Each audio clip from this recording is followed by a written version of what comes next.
Marami sa atin, sa mga usual na ginagawa natin ay napapagod din. Halimbawa, kung tayo ay matagal na employee, matagal na tayo nagtatrabaho sa isang kumpanya, minsan ay nagsasawa rin tayo. Pero madalas naman ay happy tayo dahil pinagpala tayo, meron tayong trabaho. Pero minsan di maiwasan na tatanong din natin sa ating sarili, buong buhay ba akong employee o may pagkakataon din ako naman na magiging employer? Nakatulad ng boss ko, nakakatulong siya sa maraming tao sa pagbibigay ng trabaho. Magagawa ko rin ba yon? Minsan ay napapatanong tayo ng ganon. Pero inisip natin, kailan mangyayari yon? At ang tanong, mangyayari nga ba yun kung wala tayong ginagawa o inumpisahan? Kaya sa lahat ng ginagawa ko ngayon, yun ang umpisa na iniisip ko noon. Dati rin ay naisip ko, ba't ang dami-daming nakapagpapatayo ng kanilang bahay, nakakabili ng kotse? Ano kayang ginagawa nila? Ba't ako hindi ko kaya? Naisip ko rin yan noon, 3 years ago. Kaya doon ay nag-umpisa ako. Doon sa aking mga advokasya ngayon, pagdating sa pag-aalaga ng hayop, dito sa farming, ay malaking tulong din sa akin. Kaya kahit papano, nakapag-umpisa na rin ako. Yung simpleng bahay na inipagawa ko, ay galing din sa advokasya natin. Pagdating dito sa pag-aalaga ng hayop, sa paggawa ng mga video at sa mga nagtitiwala sa akin. Kaya't malaking pasalamat din natin sa King's Vita Plus Animal Feed Supplement, Panamox Forte, Panamox Caplet, Worms to Go, Intenso Plus, Intenso Power Stag, Intenso Premium,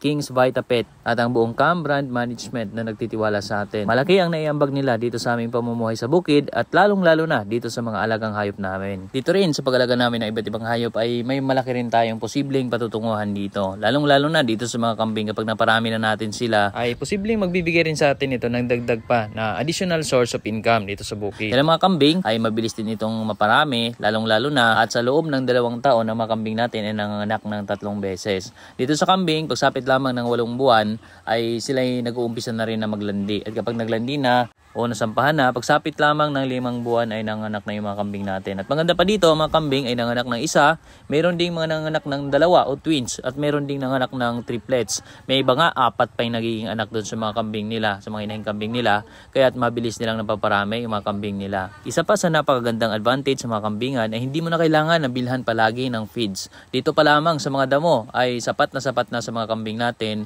lalong-lalo na kung marami namang damo sa lugar natin. Halimbawa, dito sa lugar namin, since ito ay mga niyugan, sa ilalim ng niyugan, maraming damo, so yun yung mga nakakain na mga kambing. Ito rin yung aking isa rin sa investment dito sa bukid, na noong ako ay nag-umpisa nito, ako ay bilang employee, nagtatrabaho ako, kapag meron akong extra, meron ako nakuhang komisyon o bonus, yun naman ay pinambibili ko ng kambing. At ito yung aking inumpisa na negosyo, para naman kapag sa panahon na gustong-gusto ko na mag full time, kapag marami na yung mga kambing ko, ay pwede na. Yun yung aking iniisip noon na siyang ginagawa ko rin dito sa aming bukid. Kaya't maganda rin, lalong-lalo na kung meron tayong mga pangarap, gusto natin na magkaroon naman ng pagbabago doon sa ating pamumuhay, ay habang tayo ay employee ngayon, meron tayong sinasahod, meron tayong kinikita araw-araw, or meron tayong pagkakataon na may extra pa tayo, ay maaaring mag-umpisa din tayo na mag-alaga ng kahit anong pwedeng alagaan na tingin natin ay fit doon sa lugar natin. Kung anong resources na meron sa lugar natin, yun yung ating ima-maximize, yun yung ating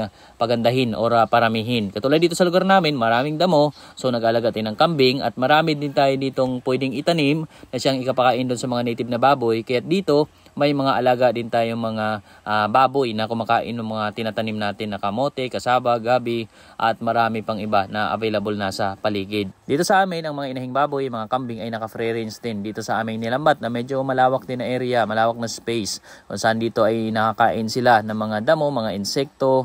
Sila rin ay nagbubungkal, itong mga baboy. Yung mga kambing naman ang siyang kumakain ng mga tumutubong damo. Sa ngayon ay pinagsama muna namin itong mga baboy at mga kambing dahil medyo kaunti pa lamang. Pero kapag dumami na ito, ay kailangan na rin namin paghiwalayin. Hiwalay yung mismong free range area ng kambing, hiwalay din yung free range area ng mga inahing baboy. Dito sa mga alagang kambing, bukod dun sa sapat na damo na nakakain nila, ay siguraduhin lamang din natin na meron silang pabahay na masisilungan, lalong-lalo na sa panahon ng tag-ulan, at tuwing gabi ay meron silang mauwian na bahay. Dito sa mga alaga naming baboy, free range sila, pero meron din silang mga nasisilungan dito dahil dito sa loob ng ranging area namin ay meron din kami dito mga pabahay, meron kami mga kamalig, mga bahay kubo na nasasakupan itong area nila para masilungan din ng mga baboy natin. Lalong-lalo na kapag nanganak na sila ay kailangan may silungan din sila. Ang maganda lamang din sa ganitong free range sa mga baboy namin ay nakakapunta sila kahit saan nila gusto dito sa loob ng kanilang ranging area, at ang habit ng mga baboy ay nagagawa nila. Katulad ng mga putikan dito, nakakaligo sila, pero yung mga putikan naman dito ay merong tubig na pumapasok, lumalabas, kaya't napakalinis din. At ang magaling dito sa mga inahing baboy namin na mga free range,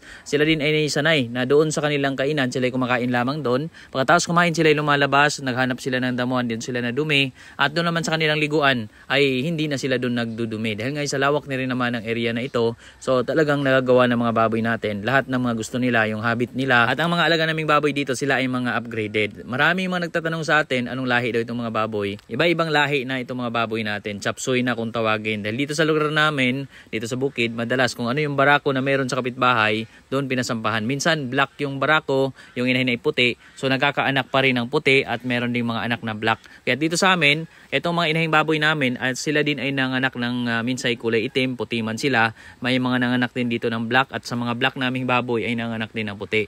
Kumbaga itong mga baboy natin ay mga upgraded, may blood rin sila ng black pigs, may blood din sila ng mga hybrid na mga baboy. No, kaya dito pa rin sa lugar natin ay sanay na sanay sila. No, katulad dito, ito ay dating palaisdaan namin na sa ngayon ay tingnan mo naman ay wala na, talagang nagiging brown na rin dahil nga clay soil ang lupa dito. So doon minsan din ay naglulublob yung mga alaga natin. Dito rin sa mga pangarap natin, dati rin akong employee at napatunayan ko rin na kapag pala meron tayong tinatyaga, may inumpisahan tayo, ay darating din palang panahon na dahan-dahan natin makamtan yung mga pangarap natin. Hanggat meron tayong inumpisahan, meron tayong sinimulan na tinatyaga natin.